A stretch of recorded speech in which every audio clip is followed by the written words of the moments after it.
একটা লোক মারা গেল, বলছি শুন, একটা লোক মারা গেল, মারা যাবার পরে ইমাম সাহেব বলছে আসসালামু আলাইকুম, মনোযোগ দিয়ে শুনবেন, কেউ যেন চেল্লামিল্লি করবেন না ভাই। আমাদের দক্ষিণ পাড়ায় আব্দুল করিম ভাই মারা গেছে, লোকটা খুব ভালো ছিল, যদি ভুল ত্রুটি করে থাকে আল্লাহর রাস্তায় ক্ষমা করে দেবেন, আর ঋণ টিন করে থাকলে আপনারা একটু আল্লাহর রাস্তায় পারলে মাফ করে দেবেন, না তো ওনার ছেলেকে বলবেন। এটা বলে কি বলে না? বলে। আর কি বলে? আর এই কথাটা বলে যে সবাই ভাইয়ের জন্য দোয়া করবেন, আমরাও এই পথের পথিক, এই পথে সবাইকে আসতে হবে, ভাইয়ের জন্য দোয়া করবেন সবাই। যে ভাইয়ের জন্য ইমাম সাহেব দোয়া চাইছে ও জীবনে 5 ওয়াক্ত সালাত আদায় করেনি, নামাজ পড়েনি জীবনেও। আচ্ছা বলুন তো দেখি, এর জন্য যদি কোনো মানুষ দোয়া করে, তার দুয়ার কারণে সে জান্নাত পৌঁছাতে পারবে? পারবে? পারবে না। তাকে জাহান্নাম খেটে খেটে শেষ পর্যায়ে জান্নাতে। ওই যে বলেছি লা ইলাহা ইল্লাল্লাহ ছিল, তাই কি বললাম বুঝলেন? আল্লাহর ভাষা কি?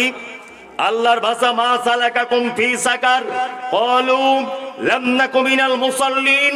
একজন সাকার নামক জাহান্নামীকে জিজ্ঞাসা করা হবে, এই তুমি কেন জাহান্নামে?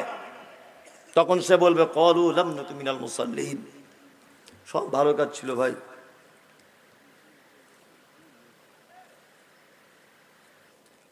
কি হলো ভাই, কি হলো? তখন ওই জাহান্নামী বলবে ক্বালু লাম নাকু মিনাল মুসাল্লিন, ভাই সব ভালো কাজ ছিল, শুধু নামাজটা পড়িনি, এই কারণে আমার থাকার জায়গা জাহান্নাম। কি বললাম বুঝলেন? অনেক মানুষ আছে না, বলছে মৌলভী সাহেব সব ভালো কাজ, শুধু নামাজ কি পড়ি না, আমার কি ইমানের কোনো ক্ষতি আছে? বলে না, শুধু নামাজ পড়ি না। এদিকে বেরোন, আমি আপনাকে কয়েকটা কথা বলছি, মনোযোগ দিয়ে শুনুন দেখিন। আমার ছেলে সেদিন আমাকে বলছে আব্বা আমি মিলিটারির চাকরি করবো। জিদা কর, অসুবিধা তোর কিছু নাই। না আমার ছেলে মাঠে দৌড়িয়েছে ফার্স্ট, এটা বোঝানোর জন্য বলছি, অরিজিনাল না। আমার ছেলের বয়স 12 বছর, তা ফার্স্ট হয়েছে, লিখিত পরীক্ষায় ফার্স্ট, মৌখিকে ফার্স্ট, সব কিছুতে আমার ছেলে 100-100। কিন্তু যখন ফিতে নিয়ে মাপছে তখন দেখছে 3.5 ফুট। বলুন তো আমার ছেলে কিয়ামত পর্যন্ত যদি বেঁচে থাকে মিলিটারির চাকরি পাবে? পাবে না।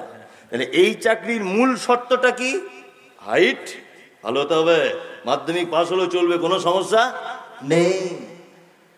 যাকাত আলহামদুলিল্লাহ ভালো, জলসা শোনা খুবই বাবা, খুব পটু, আবার যেখানে খাওয়ার ব্যবস্থা সেখানে সকালে গিয়ে বসে থাকে, সব ভালো কাজ, শুধু নামাজ পড়েনি। শুধু নামাজটা নাই, জান্নাত কে নাই।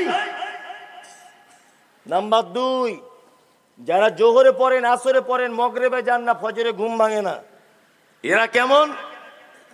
আমার বেটা মাধ্যমিক পরীক্ষা দিচ্ছে, 4টে সাবজেক্টে পরীক্ষা, ধরে নেন 3টেতে 100-100 পেয়েছে, আর একটাতে পেয়েছে 0-0। যেদিন রেজাল্ট আউট হবে বলুন তো আমার বেটা পাস না ফেল? Fail, yes fail. 3টেতে কিন্তু 100। জোহরে গিয়েছে 100-100, আসরে 100-100, এসাতে 100-100, মগরিবে 100-100, ফজরে ঘুম ভাঙেনি 0-0। তার মানে তুমি বেনামাজির তালিকায়। ঘুম না ভাঙলে, ঘুম যখন ভেঙেছে তখন পড়ে নাও। কি বলছে বুঝতে পারছেন? চলুন, যারা জুম্মায় যায় তারা কেমন? আল্লাহ তাআলা বলছেন ফাওয়াইলুল লিল মুসাল্লিন, দুর্ভোগ ওয়াইল নামক জাহান্নাম ওই মুসাল্লিদের জন্য, আল্লাযীনা হুম আন সালাতিহিম সাহুন, যারা সালাত আদায় করে অস্বস্তি সহকারে, যারা সালাত আদায় করে এনার্জি লস সহকারে, যারা সালাত আদায় করে কি করে? তাড়াহুড়া করে, যারা সালাত আদায় করে সিস্টেম অনুযায়ী করে না, এরা সব সাহুন। 2, আল্লাযীনা হুম ইউরাউন, যারা সালাত আদায় করে লোক দেখানোর জন্যে, এদের থাকার জায়গা অয়েল অয়েল অয়েল, দুর্ভোগ। এইবার এখানে একটা কথা বলে রাখছি, জুম্মার দিনে ও যায় মানে এই কারণে যায়। কি কারণে যায়? জুম্মার দিনে যায়, বাজারে সবাই দোকানদার, সবাই দোকান বন্ধ করে নামাজ পড়তে যাচ্ছে, যদি আমি না যাই মান সম্মানের ব্যাপার। পাড়ার সব লোক নামাজ পড়তে যাচ্ছে জুম্মার দিন, আমি যদি বসে থাকি মান সম্মানের ব্যাপার। তাহলে এই লোক দেখানোর তালিকাতে এলো কি এলো না? এলো কি এলো না? এলো। তার মানে এরও জন্য দুর্ভোগ, খুব বিপদ। সালাত একটা বাধ্যতামূলক ইবাদত, সালাত বাধ্যতামূলক ইবাদত। আল্লাহ তুমি আমাদেরকে ইবাদতের সঙ্গে যুক্ত থাকার তৌফিক দান করো, আমিন আমিন আমিন। আল্লাহ নবী সাল্লাল্লাহু আলাইহি ওয়াসাল্লাম তারপরে বলছেন, ছেলেটাকে তুমি জান্নাত যেতে যাও, ওতাসুমুর রমাজান, রমজানের সিয়াম পালন করো 1 মাস। আর 5 নম্বরে তুমি যদি জান্নাত যেতে চাও তাহলে তুমি এক কাজ করো, মক্কা থেকে যাওয়া আসার টাকা যদি তোমার কাছে থাকে তুমি একবার হজ করে নাও, তুমি জান্নাত চলে যাবে, তুমি জান্নাত চলে যাবে। একজনা একটা প্রশ্ন করেছেন, জানাজার নামাজ একদিকে সালাম ফিরে নামাজ হবে কি? সঠিক উত্তর দেবেন সভাপতি সাহেব আছেন, উনি বলবেন। যাই হোক, উনি উত্তর দিয়ে দেবেন আলহামদুলিল্লাহ। তা যে কথা আপনাকে বলছিলাম, ভালো আমল করে জান্নাত যাওয়া কি যাবে। এবার আপনাকে আর একটা কথা বলে দিচ্ছি, খুব মনোযোগ সহকারে শুনুন। কয়েকটা দুনিয়াবি ছোটখাটো ভালো কাজ বলে দিচ্ছি, আজকে থেকে আমল করবে ইনশাল্লাহ। হাত তুলুন তো, কারা কারা তুলুন। নামাজ বড্ড কঠিন ইবাদত, ওটা নাই বা পারলেন। আর কটা ছোট ছোট বলে দিই ইনশাল্লাহ। হাক্কুল মুসলিম আলাল মুসলিম খামসুন তাদুস সালাম। মুহাম্মদ সাল্লাল্লাহু আলাইহি ওয়াসাল্লাম বলছেন, এক মুসলমান আর এক মুসলমানের উপরে 5টা জিনিসের হক। আর একটা হাদিসে আছে 6টা, ভালো করে বুঝবেন। 5টা বলছি আপনাকে। 1, রাদ্দুস সালাম, তুমি তোমার ভাইয়ের সঙ্গে দেখা হলে বলবে আসসালামু আলাইকুম। ইনশাল্লাহ আজকে থেকে সালাম চালু করবো ইনশাল্লাহ, এটা একটা সুন্নত। আর এটা একটা ফ্রিতে নেকি, আসসালামু আলাইকুম বললে 10টা নেকি, হ্যাঁ 10টা নেকি। কিন্তু এইখানে নেকি নিতে গেলে আপনাকে 20 টাকা দিয়ে তবে 10টা নেকি নিতে হবে। তাহলে 20 টাকা দেওয়া ভালো না সালাম করা ভালো? সালাম করবেন, ফাও নেকি এগুলো। দান একটা আলাদা সাবজেক্ট, ওটা আলাদা বিষয়, কিন্তু এগুলো ফাও নাকি। চলুন, ওয়াইয়াদাতুল মারিজ, কোন মানুষ অসুখে যদি পড়ে যায় দেখতে যাবে। দেখতে গেলে নাকি কি আল্লাহ নবী সাল্লাল্লাহু আলাইহি সাল্লাম বলেছেন, কেউ যদি সন্ধ্যাবেলা কোনো অসুস্থ মানুষকে দেখতে যায়, দেখতে যাওয়ার পদ্ধতি আছে। গিয়ে মাথায় হাত দিবে, দিয়ে বলবে লা বাসা তাহুরুন ইনশাআল্লাহ। বাংলায় এইভাবে বলবেন, যদি আরবিতে না পারেন, যে ভাই তুমি কোনো টেনশন করো না, আল্লাহ নিশ্চয় তোমাকে ভালো করে দেবে। এতটুকু কথা বলবেন, আল্লাহ তোমাকে ভালো করে দেবে, আল্লাহ তোমার হয়তো পরীক্ষা করছে। একটা কথা মাঝখানে বলে রাখছি, এটা জেনে রাখা ভালো হবে, যে হঠাৎ করে পাড়ায় একটা লোক 2 বছর অসুখে বিছানায় পড়ে আছে, আর কিছু লোক কি বলছে, এমনি পড়ে আছে, কম পাপ করেছে জীবনে, বলে কি বলে না? বলে একদম না, আপনি ভুল বলেছেন। শুনুন, যার পরীক্ষা যত কঠিন তার প্রাইজ তত ভালো। আল্লাহ তাআলা কোনো মুমিনের যখন কল্যাণ চান, বিভিন্ন অসুখ দিয়ে পরীক্ষা করেন। যে লোকটা 2 বছর যাবৎ বিছানায় পড়ে আছে, ও যদি শুধু একটু ধৈর্যটা যদি ধরে, যে আল্লাহ তুমি আমায় পরীক্ষা নিচ্ছ না, আমি তোমার পরীক্ষা দিতে প্রস্তুত, তাহলে দেখবেন আপনার থেকে ও কিয়ামতের মাঠে বড় জান্নাতে গিয়ে বসে আছে।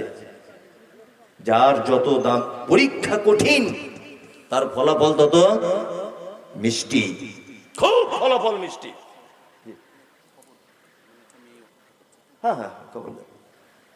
পিপলখোলার মিনারুল ভাইকে আছেন, মুর্শিদ মাওলানার বাড়িতে আপনার বাড়ির মেয়ে লোক আছে, বাড়িতে যার জন্য খুব বসে আছে, অপেক্ষা করছে, একটু তাড়াতাড়ি চলে যান। যে কথা বলছিলাম, যে অসুস্থ মানুষকে দেখতে যাবেন, কেউ যদি সন্ধ্যাবেলাতে যায়, সকাল হবার আগ পর্যন্ত আসমানে ফেরেশতারা তার জন্য কল্যাণ কামনা করে, যে দেখতে গেছে, রুগীর জন্য নয়। তাহলে দেখতে যাওয়া লস না লাভ? লাভ ইনশাআল্লাহ। পাড়া প্রতিবেশীকে অসুখে পড়ে গেলে দেখতে যাব ইনশাআল্লাহ। ওয়া ইত্তিবাউজ জানাইজ, যদি কেউ মারা যায় তুমি তার সালাত আদায় করো।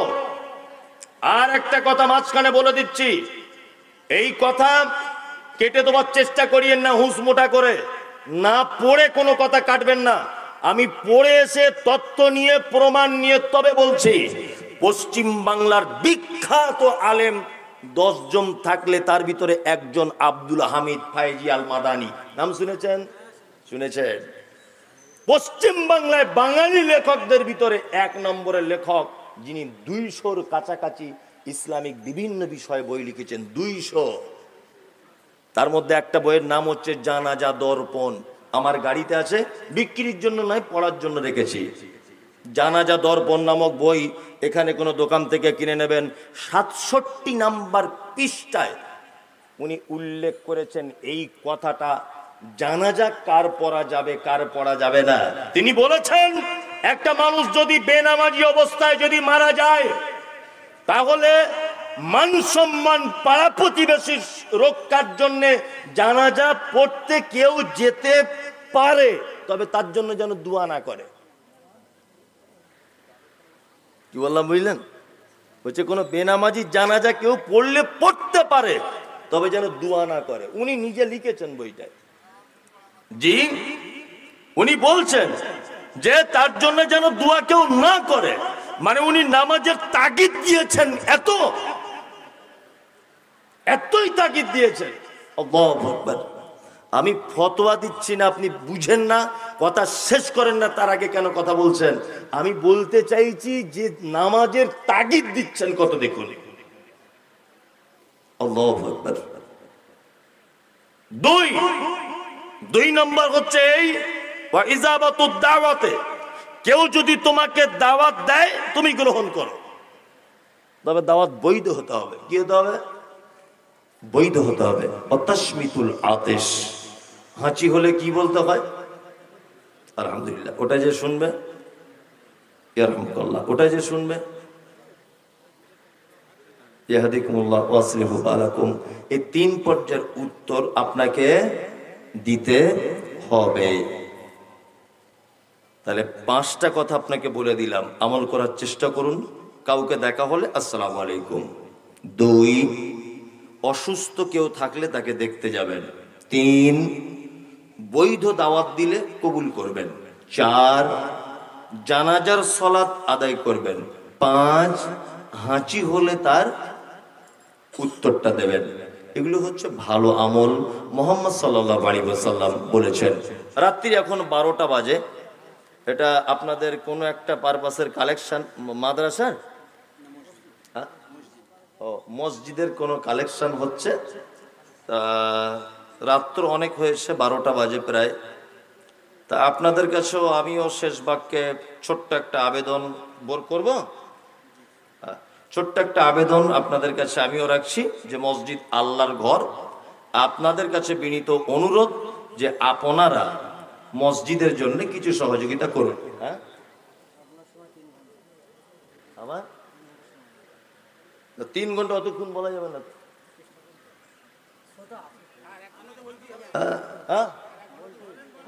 3 ঘন্টা বসে থাকেন আপনারা। ওই সারা রাত বসে থাকলে কি করবো?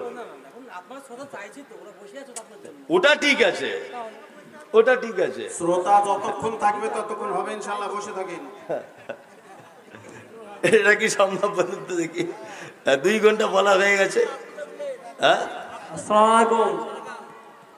আপনারা ধৈর্য ধরে বসে থাকুন, 3 ঘন্টা বক্তব্য ওনার হবে। এখনো 1 ঘন্টা 10 মিনিট বাকি আছে। কোথাও যাবেন না, চুপচাপ বসে যান। রাত্রেবেলা 10 মিনিট কালেকশন হবে, এখনো 40 মিনিট বক্তব্য হবে।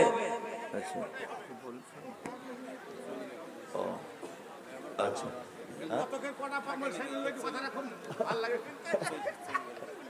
আচ্ছা, জি,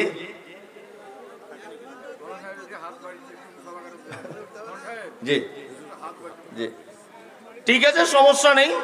আমি আরো কিছুক্ষণ বলে দিচ্ছি, এতে আমার কোনো সমস্যা নেই। একটা একটা করে হাদিস বলি, হাদিসের বাংলা অনুবাদ করি, কোনো সমস্যা নেই। হ্যাঁ, তবে সাধারণত তো 2 ঘন্টায় বক্তব্য হয়, 12টা পর্যন্তই হয়। এখানে ব্যতিক্রম, ওটা আলাদা বিষয়। যাই হোক, তা আমি বলে দিচ্ছি আরো কিছুক্ষণ, কোনো সমস্যা নেই। যাই হোক, ভালো কাজের ব্যাপারে বলতে বলতে এতক্ষণ পর্যন্ত এলাম। তার মানে ভালো আমল করে আমাদেরকে জান্নাত যেতে হবেই। আপনাকে আরো কয়েকটা ভালো কাজ বলে দিচ্ছি। কি? আরে ভাই, আপনারা চলে যাবেন, যারা চলে যান, কোনো সমস্যা নেই।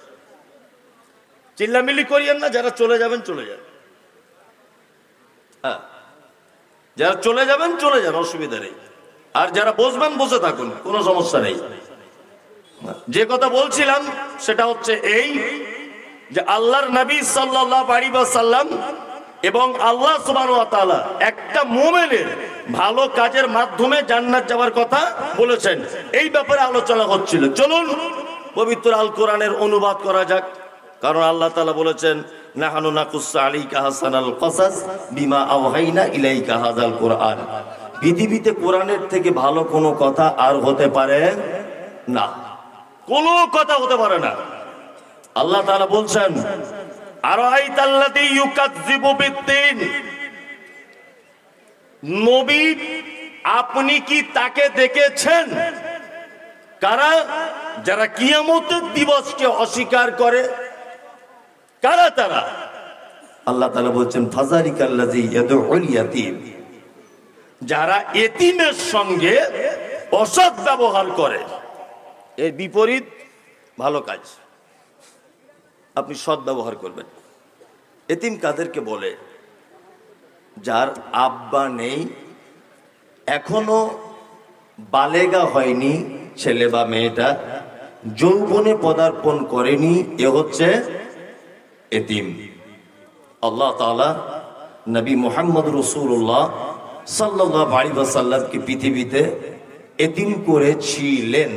সেই আল্লাহ পবিত্র আল কোরআনে নবীকে বলছেন, নবী যারা এতিমের সঙ্গে অসৎ ব্যবহার করে এরা কিয়ামতকে বিশ্বাস করে না। খুব সাবধান।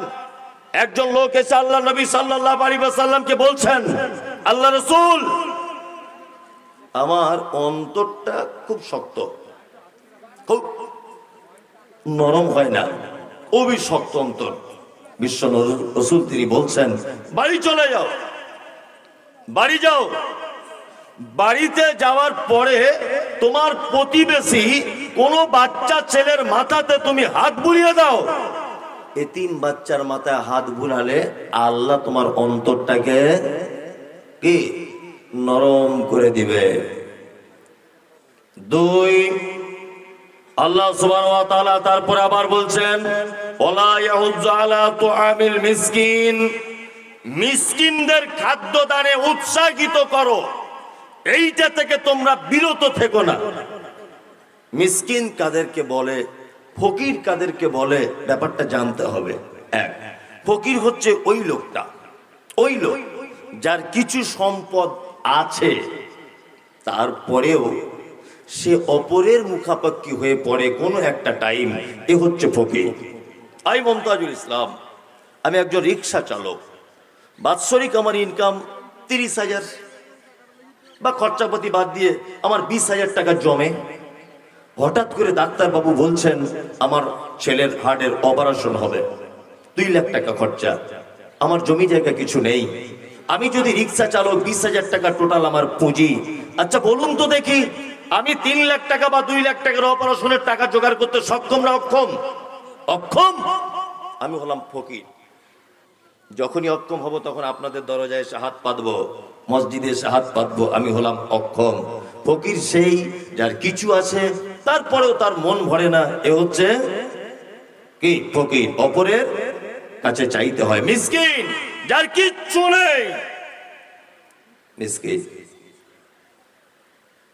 আমাদের নবী মুহাম্মদ সাল্লাল্লাহু আলাইহি ওয়াসাল্লাম পৃথিবী থেকে যেদিন চলে গিয়েছেন সেই দিনটার নাম কি? সেই দিনটার নাম কি? সোমবার। কিবার? সোমবার। সোমবারের আগে তিনি বৃহস্পতিবারের দিন অসুখে পড়েছিলেন, মারাত্মক অসুখে। জীবনের শেষ নামাজ জমাতে পড়েছেন মাগরিবের সালাত। প্রথম 2 রেকাতে কিরাত করেছিলেন সূরা মুরসালাত, সূরা মুরসালাত। শেষ আয়াত যেটা তেলাওয়াত করেছিলেন তার শব্দগুলি এই ফাবি আইয়্যা হাদিসিম বাদাহু ইউমিনুন। আল্লাহ বলছেন এরপরেও কি তোমরা অন্য কোন কিতাবের উপরে ঈমান আনবে? এরপরেও কি ঈমান আনবে অন্য কোন কিতাবের উপরে? নবী যেন উম্মতের জন্য এই বার্তাটা দিলেন। এশার আজান হলো, হযরতে বিলাল মসজিদে নববীর ভিতরে আজান দিলেন। আজান শেষ হয়ে গেল, আল্লাহর নবী আয়েশাকে ডেকে বলছেন, আয়েশা রে, একটু পানির পাত্র দাও। বিশ্ব নবী ওযু করলেন। একবার ওযু করার পরে তিনি অজ্ঞান হয়ে গেলেন, আর একবার উঠে ওযু করলেন, তারপরেও তিনি অজ্ঞান হয়ে গেলেন। আর একবার ওযু করার পরে অজ্ঞান হয়ে যাবার আগে আয়েশাকে বলছেন, আয়েশা, তোমার আব্বাকে ইমামতি করতে বলো, আমি আর যেতে পারলাম না। আবু বকরকে বলো ইমামতি করতে, আমি আর যেতে পারছি না। হযরত আবু বকর ইমামতি করতে যাচ্ছেন বটে, কিন্তু আল্লাহ নবী সাল্লাল্লাহু আলাইহি ওয়াসাল্লাম বেঁচে আছেন তো লজ্জা করছেন, ভয় করছেন, এ কি করে হয়। হযরত আবু বকর সিদ্দিক রাদিয়াল্লাহু তাআলা আনহু তিনি সালাতের ইমামতি করলেন। আল্লাহ রাসূল বৃহস্পতিবার থেকে শুক্রবার সারাদিন মসজিদে নববীতে যেতে পারেননি অসুস্থতার কারণে। শনিবারের দিন সকালবেলা একটু সুস্থতা লাভ করলেন। করার পরে দুইজন সাহাবীর কাঁধে ভর দিয়ে আল্লাহ নবী সাল্লাল্লাহু আলাইহি ওয়াসাল্লাম মসজিদে নববীতে ঢুকলেন। হযরত আবু বকর তখন জোহরের সালাতের ইমামতি করছিলেন। জোহরের হযরত আবু বকর বুঝতে পারলেন যে আল্লাহর নবী এবার মসজিদের ভিতরে ঢুকছেন, আমার মনে হয় বিয়াদবি হয়ে যাবে। পিছনে হটে আসার চেষ্টা করলেন, কিন্তু আল্লাহ রাসূল ইশারা করে বললেন, আবু বকর ওইখানেই দাঁড়াও, ওইখানেই দাঁড়াও। হযরত আবু বকর দাঁড়িয়ে আছেন, আল্লাহ রাসূলকে নিয়ে আবু বকরের বাম দিকে বসানো হলো। আল্লাহ রাসূল হলেন এখন ইমাম, আবু বকর হয়ে গেলেন মুকাব্বির। ইমাম আল্লাহ রাসূল, মুকাব্বির কে? হযরত আবু বকর সিদ্দিক রাদিয়াল্লাহু তাআলা আনহু, তিনি মুকাব্বির। নামাজ পড়ে এলেন বাড়িতে, একদম আয়েশার হুজরাতে ঢুকলেন। আয়েশার হুজরাতে ঢুকে সর্বপ্রথম আল্লাহ রাসূল আয়েশাকে ডেকে বলছেন, আয়েশা, আচ্ছা আমাদের বাড়িতে কি কোনো সম্পদ আছে, টাকা পয়সা কিছু আছে? তখন আম্মা জান আয়েশা বলছেন, 5টা থেকে 9টা সোনার দিনার আছে। আগেকার দিনে দিনার আর দিরহাম চলতো। দিনার মানে সোনার পয়সা, কয়েন। দিরহাম মানে চাঁদির কয়েন। তখন আল্লাহ নবী সাল্লাল্লাহু আলাইহি ওয়াসাল্লাম আয়েশাকে একটু উচ্চ কণ্ঠে বললেন, আয়েশা, আচ্ছা তুমি এইগুলো এখনো পর্যন্ত রেখে দিয়েছো কেন? দান করে দিলে না? মিসকিনদের মাঝখানে বিলিয়ে দিতে পারলে না? তখন আম্মা জান আয়েশা বলছেন, আল্লাহ রাসূল, আপনি অসুখে তো, ব্যস্ততার কারণে আমি এগুলো কাউকে দিতে পারিনি। আল্লাহ রাসূল তখন বলছেন, আয়েশা শোনো, কোন নবীর পক্ষে এটা উচিত নয় যে এত নিকৃষ্ট সম্পদ সাথে নিয়ে আল্লাহর সাথে সাক্ষাৎ করবে। কোন নবীর পক্ষে এটা উচিত নয়।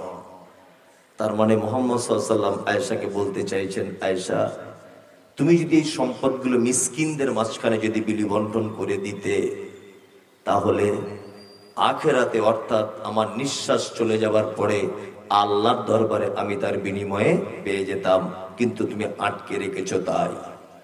তার মানে মুহাম্মদ সাল্লাল্লাহু আলাইহি ওয়াসাল্লাম বলতে চেয়েছেন যে পৃথিবীতে রেখে যাওয়া সম্পদ নিকৃষ্ট সম্পদ, খারাপ সম্পদ।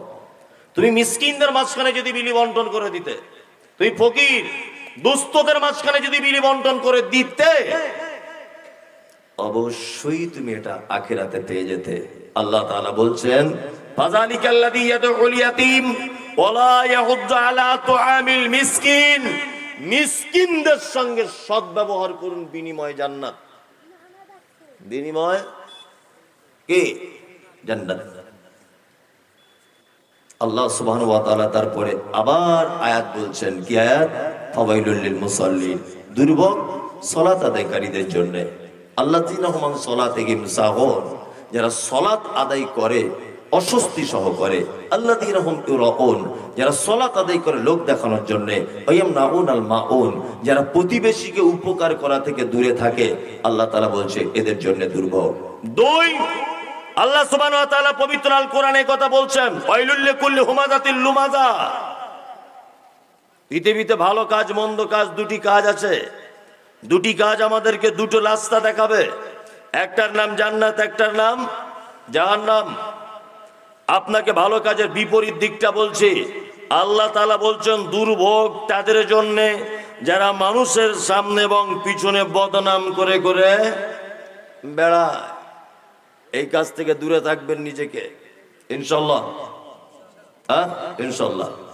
মুহাম্মদ সাল্লাল্লাহু আলাইহি ওয়াসাল্লাম গীবতকারীদের ব্যাপারে বলতে গিয়ে বলেছেন, আমি মিরাজের রাত্রিতে মিরাজে যাচ্ছিলাম, একটা নদীতে দেখতে পেলাম রক্তের নদী টকবক করে ফুটছে, তাতে একটা লোককে ফেলে দেওয়া হয়েছে।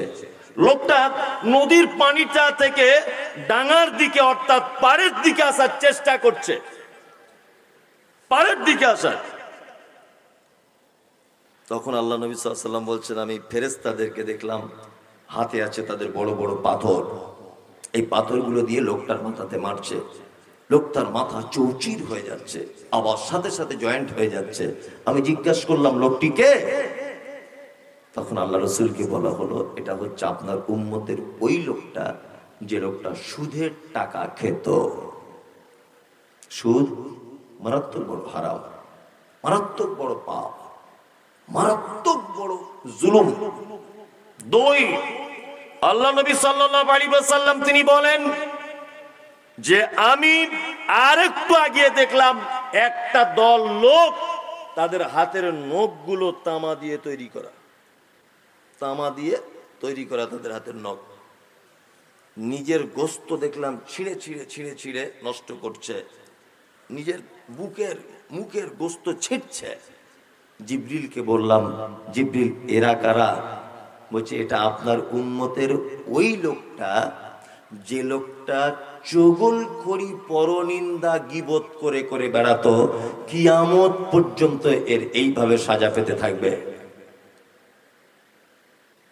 ওই জন্য বলি, আল্লাহ তাআলা বলেছেন, ইয়া আইয়ুহাল্লাযীনা আমানু ইজতানিবু কাসীরাম মিনাজ-জান্নি ইন্না বা'যাজ-জান্নি ইসমুন।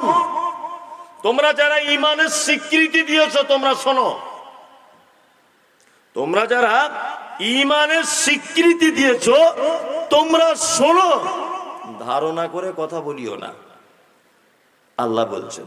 কারণ অধিক ধারণাটাই হচ্ছে পাপ, অধিক ধারণা মিথ্যা, পাপ। চায়ের দোকানে বসে আছেন, বসে বসে একটা লোক মোটরসাইকেল নিয়ে যাচ্ছে, তা আপনি বলছেন দেখ আগে সাইকেল চেপে ঘুরতাম, এখন মোটরসাইকেল চেপে যাচ্ছে। আর একজন পাশের লোক তখন তাকে বলছে, আরে মোটরসাইকেল চাপবে না? ও যে কলকাতায় ঠিকাদারি করতো, ওখান থেকে টাকা ঝেড়ে নিয়ে চলে এসছে। আচ্ছা ও যে ঝেড়ে নিয়ে এসছে তুমি দেখতে গিয়েছিলে? ধারণা করে বলে দিলে, তাই না? এটা একটা পাপ। আল্লাহ তাআলা বলছেন তোমরা যারা ঈমানের স্বীকৃতি দিয়েছো অধিক ধারণা করো না, কারণ ধারণা খুব বড় পাপ। নাম্বার দুই, আল্লাহ তাআলা বলছেন আল্লাযী জামা মালা ওয়া আদ্দাদা, যারা মাল জমা করে করে কি রাখে, আজকে এত, কালকে অত, পরশুদিন এত, এত যারা জমা করে করে রাখে, ইয়াসাবু আন্না মালাহু আখলাদা, এবং তারা এটা মনে মনে করে যে আমার মাল চিরস্থায়ী থাকবে। মাল চিরস্থায়ী থাকে? থাকে না।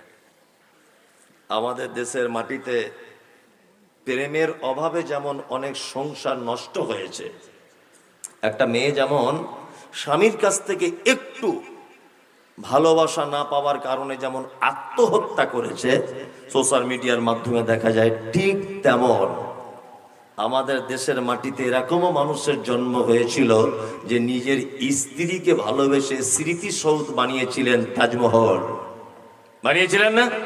বানিয়েছিলেন। শাহজাহান তাজমহল তৈরি করেছিলেন। আল্লাহু আকবার। বাঁচতে পেরেছেন? ওর স্ত্রী বেঁচে আছে না? পৃথিবীতে কেউ বেঁচে থাকবে না। এই সে মুর্শিদাবাদ নবাবরা কেউ বেঁচে আছে? কেউ বেঁচে নেই। আল্লাহ তাআলা বলছেন ইয়াসাবু আন্না মালাহু আখলাদা, মাল জমা করার পরে মনে মনে ভাবে যে আমার সম্পদ আমাকে বাঁচাতে পারে বা আমি সম্পদের মাধ্যমে বাঁচবো। আল্লাহ বলছেন কাল্লা, কখনোই নয়। লায়ুম বাজান্না ফিল হোতামা, অচিরেই তোমাকে হোতামা নামক জাহান্নামে নিক্ষেপ করা হবে।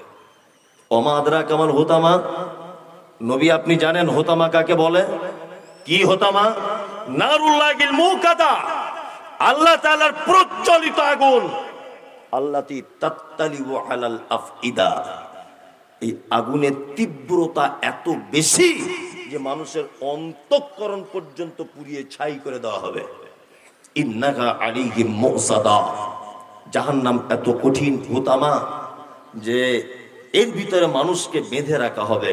কি আমাদি মোমাদ্দাদা, আগুনের তৈরি করা থাম্বাতে তাদেরকে কে বেঁধে রাখা হবে। চলুন, আমি বলেছি বিপরীত দিকটা ভাবুন।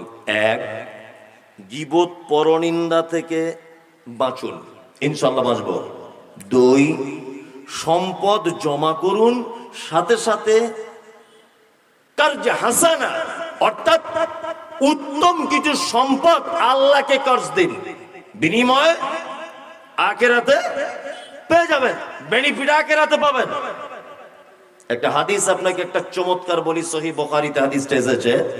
হাদিস বর্ণনা করছেন কে? নাম হলো তার আয়েশা, বাপের নাম কি?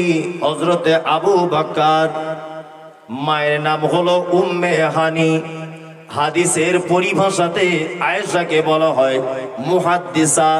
শুধু এখানেই ক্ষান্ত নয়, বিশ্বনবী কোন বিবিকে আদর করে নাম ধরে ডাকতেন না, কিন্তু আয়েশাকে আদর করে ডাকতেন।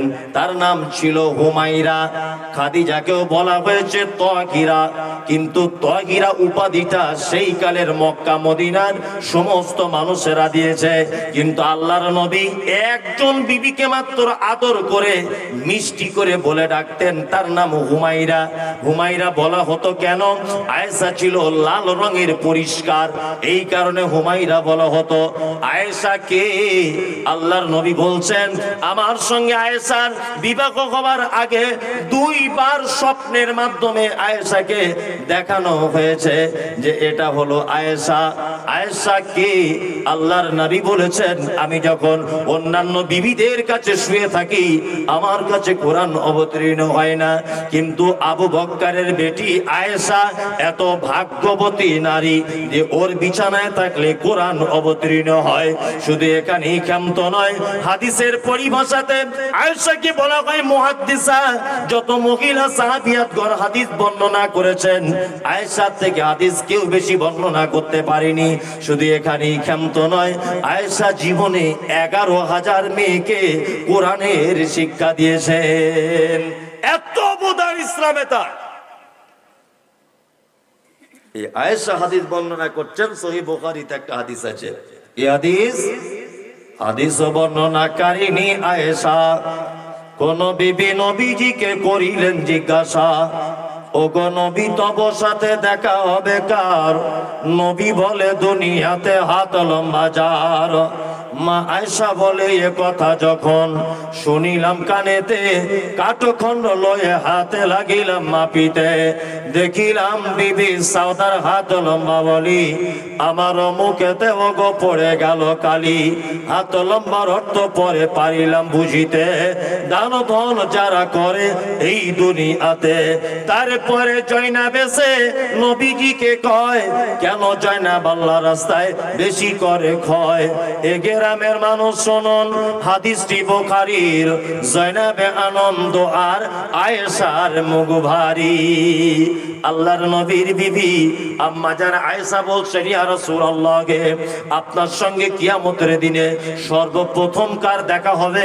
নবী বলছেন, আয়েশা, যার হাতগুলি লম্বা হবে তার সঙ্গে আমার দেখা হবে। আয়েশা ব্যাপারটা বুঝতে পারলেন না, একটা কাঠের লাঠি নিয়ে অন্যান্য বিবিদের হাতগুলো মাপতে লেগে গেলেন। দেখা গেল বিবি সাউদার হাতটা লম্বা। আয়েশা অল্প বয়সের মেয়ে, তো বুদ্ধি কম, দুনিয়াবি বুদ্ধি একটু কম। আল্লাহ রসুলকে তখন বলছেন, আল্লাহ রসুল, তাহলে আপনার সঙ্গে কি আমার আর দেখা হবে না? সাউদার হাত লম্বা হয়ে গেল।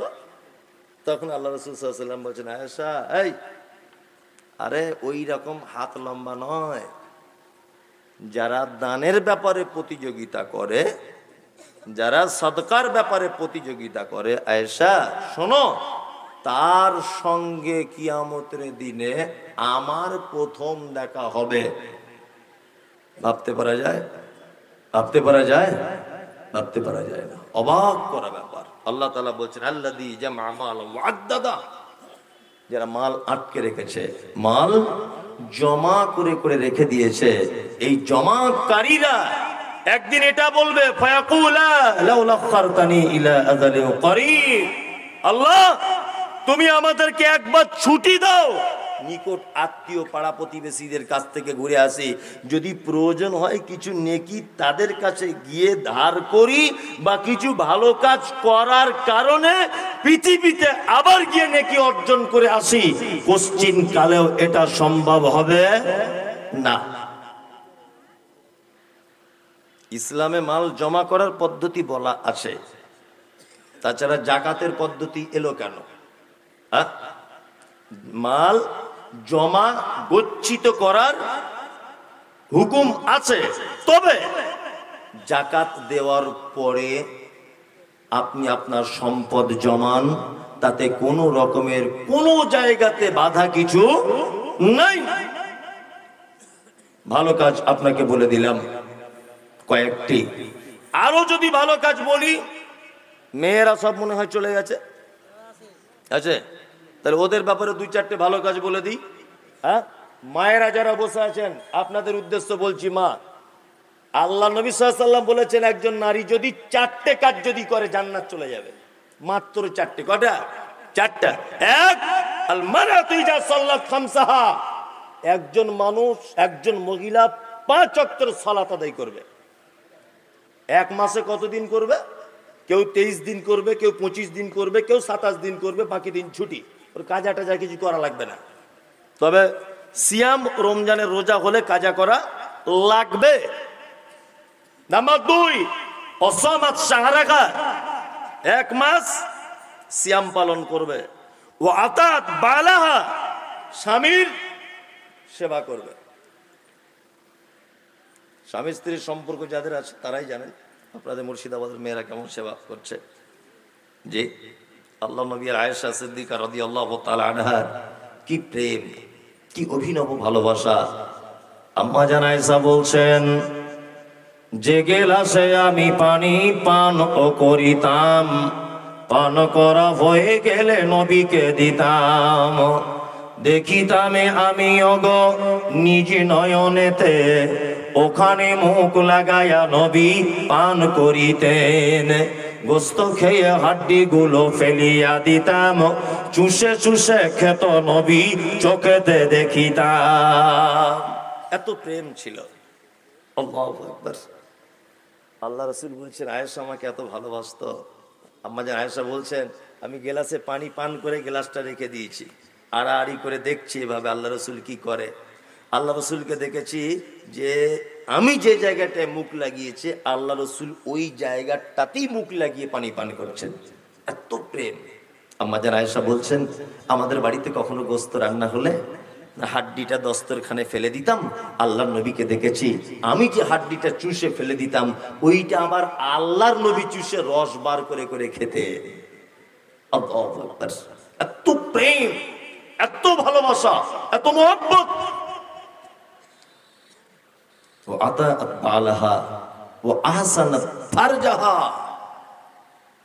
নারী, তুমি যদি জান্নাত যেতে চাও ভালো কাজ করে এই 4টে কাজ করো। 5 ওয়াক্ত সালাত আদায় করো, সিয়াম পালন করো, স্বামীর সেবা করো, ও আহসানাত ফারজাহা, লজ্জাস্থানের হেফাজত করো, তুমি পর্দা করো। তোমার স্বামী বাড়িতে নাই, তোমার চাচাতো ভাই তোমার বাড়িতে আসবে বলছে, আসতে পাবে না। তোমার মামাতো ভাই আসবে বলছে, আসতে পাবে না। তোমার পাতানো মামা, পাতানো মামা বুঝেন তো, পাতানো কুটুম, ওই রকম কেউ আসতে চাইছে, আসতে পাবে না। তোমার স্বামী বাড়ি নেই, তাই তোমার স্বামী বাড়ি নেই। তোমার ফুফুতো ভাই, খালাতো ভাই, তোমার বন্ধু, তোমার ক্লাস ফ্রেন্ড, তোমার বয়ফ্রেন্ড, কেউ তোমার বাড়িতে ঢুকতে পারবে না। তোমার স্বামী বাড়ি নেই, তোমার ভাইয়ের আপন বেটা আসতে চাইছে, আসতে পাবে, কোনো সমস্যা নেই। তোমার বোনের বেটা আসতে চাইছে, কোনো সমস্যা নেই। তোমার আপন দাদু আসতে চাইছে, কোনো সমস্যা নেই। তোমার আপন চাচা আসতে চাইছে, কোনো সমস্যা নেই। তোমার আপন মামা আসতে চাইছে, কোনো সমস্যা নেই। তোমার আপন ভাই আসতে চাইছে, কোনো সমস্যা নেই। নারী মুহাম্মদ সাল্লাল্লাহু আলাইহি ওয়াসাল্লাম তিনি বলেছেন, ওয়াহসানাত ফারজাহা, তুমি তোমার লজ্জাস্থান হেফাজত করো, ফাতাদখুল মিন আইয়াবওয়াবিল জান্নাতি সাত। এই চারটে কাজ যদি করো তাহলে জান্নাতের যে কোনো দরজা দিয়ে তোমাকে ঢুকতে বলা হবে, তোমার ইখতিয়ার, তুমি ঢুকে যাবে। পুরুষের ব্যাপারে এরকম একটা হাদিস আপনি দেখাতে পারবেন না যে আল্লাহ নবী সাল্লাল্লাহু আলাইহি ওয়াসাল্লাম কোথাও খাস করে পুরুষদের ব্যাপারে বলেছেন জি যে পুরুষ তোমরা এই এই এই এই কাজ করো, তোমরা জান্নাত চলে যাও। এই কথা মুহাম্মদ সাল্লাল্লাহু আলাইহি ওয়াসাল্লাম কোথাও খাস করে বলেননি, কিন্তু নারীদের ব্যাপারে খাস করে বলেছেন। নারীদের ব্যাপারে আল্লাহ রাসূল সাল্লাল্লাহু আলাইহি ওয়াসাল্লাম ভয়ঙ্কর আরো অনেক কথা বলেছেন, অনেক। তার ভিতরে আর একটা কথা হচ্ছে এই যে মায়েরা মন দিয়ে শুনে নেন, আল্লাহ নবী সাল্লাল্লাহু আলাইহি ওয়াসাল্লাম বলছেন, আমি মিরাজের রাত্রিতে গেলাম, জান্নাতের ভিতরে দেখলাম সব দুর্বল মানুষেরা, সব ওই রিক্সা চালক, ফুচকাওয়ালা, ফেরিওয়ালা, জামা কাপড়ওয়ালা, গরিব মানুষ, আদাওয়ালা, রসুনওয়ালা, এই দুস্থ মানুষদেরা, যাদের আর্থিক অবস্থা খারাপ, মানুষ তুচ্ছ মনে করত, এই রকম শ্রেণীর মানুষকে আমি নবী মুহাম্মদ সাল্লাল্লাহু আলাইহি ওয়াসাল্লাম জান্নাতের ভিতরে দেখলাম, এই জাহান্নামে, জান্নাতের ভিতরে। আর জাহান্নামে দেখলাম কাদের? গরিব অহংকারী, ধনী অহংকারী, দুই নারী, অধিক অংশ নারী, তাদেরকে সব দেখতে পেলাম জাহান্নামের ভিতরে ঢোকানো রয়েছে। আল্লাহু আকবার। বিশ্ব নবী সাল্লাল্লাহু আলাইহি ওয়াসাল্লাম তিনি চলে এলেন, আসার পরে বক্তব্য রাখতে রাখতে বলছেন, ইয়া মাশারান নিসা তাসাদ্দাকনা, নারী, ও নারী, তোমরা আল্লাহর রাস্তাতে সাদকা করো, আল্লাহর রাস্তায় সাদকা করো। যে একজন নারী জানতে চাইছেন আল্লাহ রাসূল কারণ কি, সাদকা করার কথা বললেন, তার কারণ কি? তখন নবীজি বলছেন যে আমি ওই যে মিরাজের রাত্রিতে দেখে এলাম তোমাদের